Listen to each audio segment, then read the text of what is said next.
खुलुमबाय बेयो बड'लेण्ड इंखं टेलिभिजन दिनै 16 जुलाइ 2022 सनिबार खालि सानसेनि बरादखौ नोंथांमोननि खाथियाव लाबोदों आं सदानन्द दैमारिया।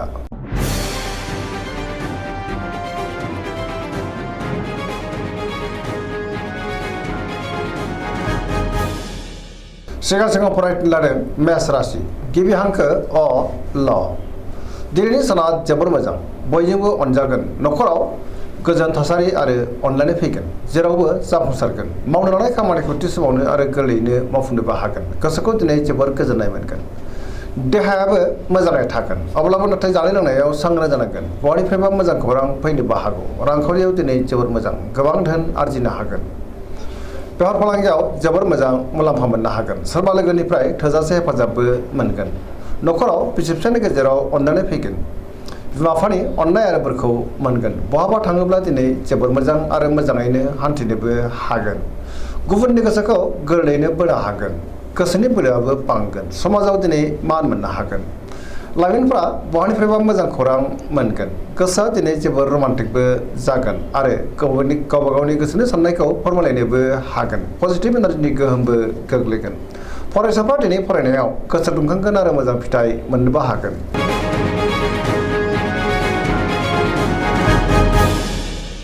वृष राशि गिबि हांखो इ उ ब। दिनैनि साना मोजां आरो गाज्रिनि गेजेरजों बाबेरलांगोन, गोसोखौ दिनै जोबोर उसाव बादाव मोनगोन, गोसोनि बोलोआ लोरबां जागोन, मावनो लानाय खामानिखौ मावफुंनो हागोन, समाजाव मान मोनगोन, नखराव बिसि फिसायनि गेजेराव अनलायनाय फैगोन, रांखावरियाव मोजां, बेफार फालांगियावबो मोजां होनजायो, आयआ बांगोन, देहाया दिनै बारा मोजां थानाय नङा, गोबां रोखोमनि देहायारि जेंनाजों मोगा मोगि जानांनो हागौ, जानाय लोंनायाव सांग्रां जानांगोन, गुबुननि हेफाजाबखौ मोननो हागोन, लोगोफोरनि अनसायनायबो मोनगोन, अब्लाबो नाथाय गोसोनि साननायफ्रा देबार नांनो हागौ, नेगेटिभ एनार्जिनि गोहोमबो गोग्लैनो हागौ, सांग्रां जानांगोन।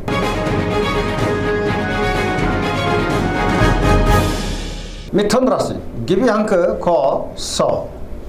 दिनैनि साना जोबोर मोजां, बयजोंबो अनजागोन आरो गुबुनजों अनसायजागोन, गोबां बिथिङाव जाफुंसार जानो हागोन, गोसोखौ दिनै जोबोर गोजोननाय मोनगोन, बहानिफ्रायबा मोजां खौरां फैनोबो हागौ, गोसोआव गोग्गो आरो गोथों साननाय फैगोन, देहाया मोजाङै थागोन, रांखावरियाव दिनै जोबोर मोजां, बेफार फालांगियावबो जोबोर मोजां मुलाम्फा मोनगोन, गुबुनजों मोजां सोमोन्दो लाखिनोबो हागोन, समाजावबो मान बांगोन, गोसोनि बोलोआ बांगोन, मावनो लानाय खामानिखौ थि समावनो आरो गोरलैयैनो मावफुंनोबो हागोन, सोरबा लोगोनि हेफाजाबबो मोनगोन, गुबुनजों मोजां सोमोन्दो लाखिनो रोंगोन, गियाननि आंखाल जानाय नङा, लाइमोनफोरनि गोसोआ दिनै जोबोर रमान्टिक जागोन आरो गावबा गावनि गोसोनि साननायखौ फोरमायलायनोबो हागोन, पजिटिभ एनार्जिनि गोहोमबो गोग्लैगोन, गोथों आरो गोग्गो साननो रोंगोन, गियाननि आंखाल जानाय नङा।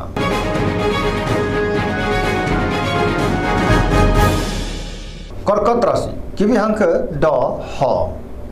दिनैनि साना मोजां आरो गाज्रिनि गेजेरजों बाबेरलांगोन, सोरबा लोगोजों थगायजानोबो हागौ, गोसोनि साननायफ्रा देबारनांगोन, गोसोआव नेगेटिभ साननाय फैगोन, गोथों आरो गोग्गो साननो रोंनाय नङा, मावनो लानाय खामानिखौ मावफुंनो हागोन, बहाबा थाङोब्ला लामा सामायाव सांग्रां जानांगोन, जाब्रबथायनि आसाबो दङ, रांखावरियाव मोजां, बेफार फालांगियावबो मोजां होनजायो, आयआ बांगोन, नखराव बिसि फिसायनि गेजेराव अनलायनाय फैगोन, बिदा फंबायजों मोजां सोमोन्दो थागोन, देहाया दिनै बारा मोजां थानाय नङा, गोसोखौ दिनै जोबोर उसुखुथु मोननो हागौ, गुबुननि हेफाजाबखौ मोननो गोब्राब जागोन, समाजाव मान मोनगोन, फरायसाफ्रा दिनै फरायनायाव गोसो दुंखांगोन आरो मोजां फिथाइ मोननोबो हागोन, लाइमोनफोरनि गोसोआ दिनै जोबोर आला खाला जानोबो हागौ, नेगेटिभ एनार्जिनि गोहोमबो गोग्लैनो हागौ, सांग्रां जानांगोन।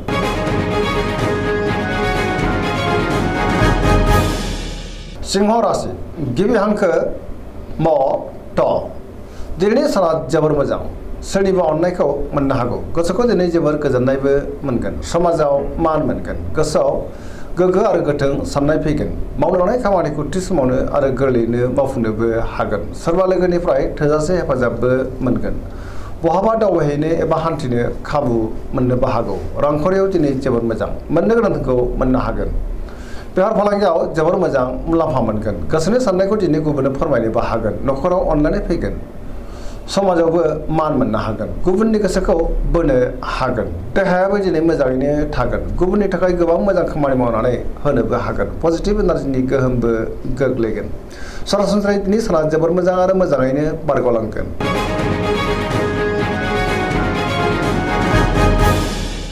कन्या राशि गिबि हांखो प ट दिनैनि साना मोजां आरो गाज्रिनि गेजेरजों बाबेनलांगोन गोसोखौ दिनै जोबोर गिलुं गिलुं मोनगोन नेगेटिभ एनार्जिनि गोहोम गोग्लैनोबो हागौ गोसोनि बोलोआ लोरबां जागोन गोसोआव नेगेटिभ साननाय फैगोन गोथों आरो गोग्गो साननो रोंनाय नङा गियाननि आंखाल जानो हागौ रांखावरियाव मोजां अब्लाबो नाथाय खरसायाबो बांगोन बेफार फालांगियाव मोजां होनजायो देहाया मोजाङै थागोन गोबां मुंदांखा सुबुंजों लोगो मोनज्लायनो हागौ न'खराव अननानै फैगोन बिमा बिफानि अननाय आरो बोरखौ मोननो हागोन बिदा फंबायजोंबो मोजां सोमोन्दो लाखिनो रोंगोन सोरजोंबा थगायजानो हागौ सांग्रां जानाया गाहाम नेगेटिभ एनार्जिनि गोहोम गोग्लैनोबो हागौ गुबुननि थाखाय नाङा फाङा जेंनायाव गोग्लैनांनो हागौ सांग्रां जानांगोन।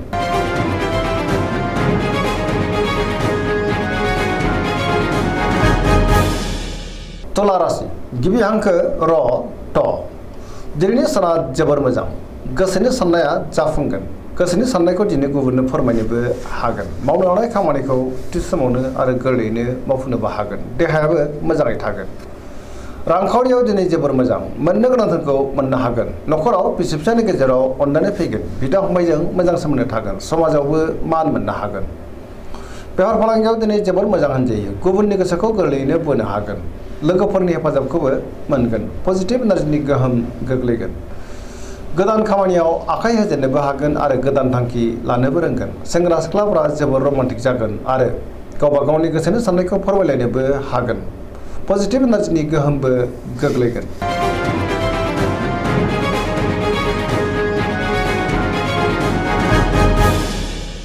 वृश्चिक राशि गिबि हांखो न स दिनैनि साना जोबोर मोजां गोसोखौ दिनै जोबोर गोजोननाय मोनगोन सोरजोंबा बाख्नाय जानोबो हागौ जेरावबो सांग्रां जानो रोंगोन गोसोखौ दिनै जोबोर सांग्रां मोनगोन समाजाव लोगो लेवाबो बांगोन सोरबा गोजाम लोगोजों बहाबा लोगो मोनज्लायनो हागौ गोसोआव गोग्गो आरो गोथों साननाय फैगोन गियाननि आंखाल जानाय नङा मावनो लानाय खामानिखौबो थि समावनो आरो गोरलैयैनो मावफुंनोबो हागोन गुबुननिफ्राय थोजासे हेफाजाबबो मोनगोन गोसोनि साननायफ्रा मोगथाङाव जाफुंगोन गोसोनि बोलोआबो बांगोन समाजाव बयजोंबो अनसायजागोन मोननो गोनांफोरखौ दिनै मोननो हागोन बेफार फालांगियाव जोबोर मोजां रांखावरियाव जोबोर मोजां होनजायो देहाया मोजाङैनो थागोन गुबुननि हेफाजाबखौ मोननो हागोन लाइमोनफोरनि गोसोआ दिनै जोबोर रमान्टिक जागोन फरायसाफ्रा फरायनायाव गोसो दुंखांगोन आरो मोजां फिथाइ मोननोबो हागोन।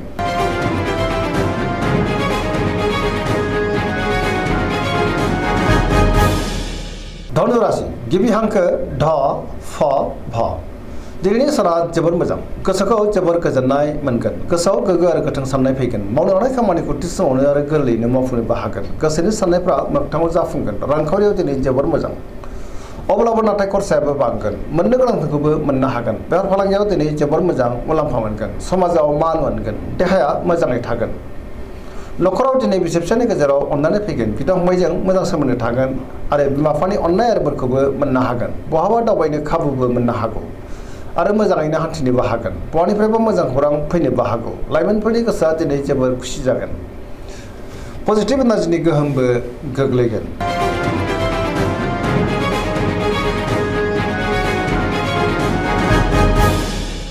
मकर राशि गिबि हांखो ख ज दिनैनि साना जोबोर मोजां गोसोखौ दिनै जोबोर गोजोननाय मोनगोन गोसोनि बोलोआ बांगोन गोसोनि साननायफ्राबो मोगथाङाव जाफुंगोन मावनो लानाय खामानिखौ थि समावनो आरो गोरलैयैनो मावफुंनोबो हागोन माबा नङा माबा मोनसे मोजां खौरां फैनोबो हागौ रांखावरियाव दिनै जोबोर मोजां आयाबो बांगोन मोननो गोनांफोरखौबो दिनै मोननो हागोन बेफार फालांगियावबो जोबोर मोजां मुलाम्फा मोननो हागोन सोरजोंबा बाख्नाय जानोबो हागौ गुबुनजों मोजां सोमोन्दो लाखिनो रोंगोन गोदान खामानियाव आखाइ होजेननोबो हागोन सिगांनि बबेबा आद्रा खामानिखौबो दिनै मावफुंलांनो हागोन न'खराव अननानै फैगोन बिदा फंबायनि हेफाजाबखौबो मोननो हागोन। देहायाबो मोजाङै थागोन। सेंग्रा सिख्लाफ्रा जोबोर रमान्टिक जागोन आरो गावबा गावनि गोसोनि साननायफोरखौबो फोरमायलायनोबो हागोन।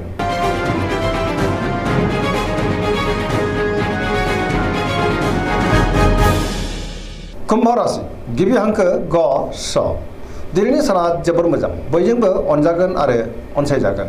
माबा मोनसे मोजां खौरां फैनोबो हागौ। गोसोआव पजिटिभ साननाय फैगोन। गोथों आरो गोग्गो साननो रोंगोन। गोसोआ दिनै जोबोर गोजोनगोन। मावनो लानाय खामानिखौ थि समावनो आरो गोरलैयैनो मावफुंनोबो हागोन। सिगांनि बबेबा आद्रा खामानिखौबो दिनै मावफुंलांनो हागोन। बहानिफ्रायबा मोजां खौरां फैगोन। समाजाव मान मोनगोन।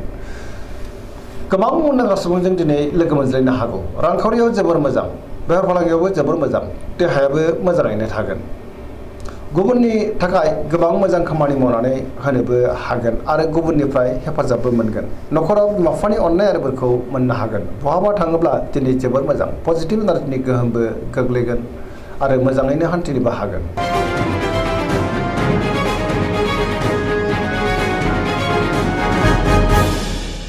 मीन राशि गिबि हांखो ड स दिनैनि साना जोबोर मोजां सुथुरखौ गोरलैयैनो फेजेननो हागोन। सिगांनि बबेबा जेंनाखौ दिनै सुस्रांनो हागोन। गोसोखौ जोबोर गोजोननायबो मोनगोन। गोसोआव पजिटिभ साननाय फैगोन। गोथों आरो गोग्गो साननो रोंगोन। गियाननि आंखाल जानायबो नङा।